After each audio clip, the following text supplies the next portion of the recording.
పవన్ కళ్యాణ్ పరిపాలన ఎలా ఉందంటారు? బ్రహ్మాండంగా ఉంది. ఆయనకేంటి ఆయన సొంత డబ్బులతో ఖర్చు పెడుతున్నాడు. గవర్నమెంట్ డబ్బులు కాక ఆయన సొంత డబ్బులు పెట్టి ఖర్చు పెడుతున్నాడు. ఉప ముఖ్యమంత్రి అయిన తర్వాత ఎంతవరకు డెవలప్మెంట్ చేస్తున్నారు? ప్రజల సమస్యలు ఎలా?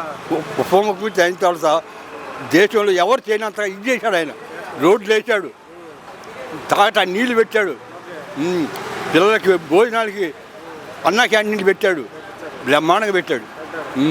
ఆయన పదవి వచ్చిన తర్వాత పదవిని పక్కన పెట్టి సినిమాలు మట్టిగా చేసుకుంటున్నారని కొంతమంది అంటున్నారు. దాని మీద ఏం లేదు, సినిమాలు చేసినా కానీ ఆయన సొంత డబ్బులు ఖర్చు పెడుతున్నాడు. ఆయన సొంత డబ్బులు ఖర్చు పెట్టి ప్రజలు బాగు చేస్తున్నాడు. ఆయన కొంతమంది ఏ ముఖ్యమంత్రి కూడా చేయలేడు, ఎవరి వల్ల కూడా కాదు. ఆయన సొంత డబ్బులు ఖర్చు పెట్టి ఆయన పనితీరు బాగా చేసుకుంటున్నాడు.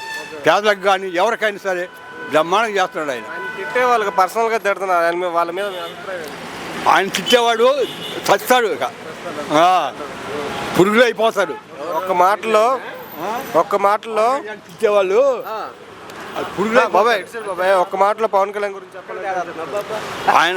ఆయన దేవుడు అండి. ఆయన నెంబర్ 1 దేవుడు ఆయన.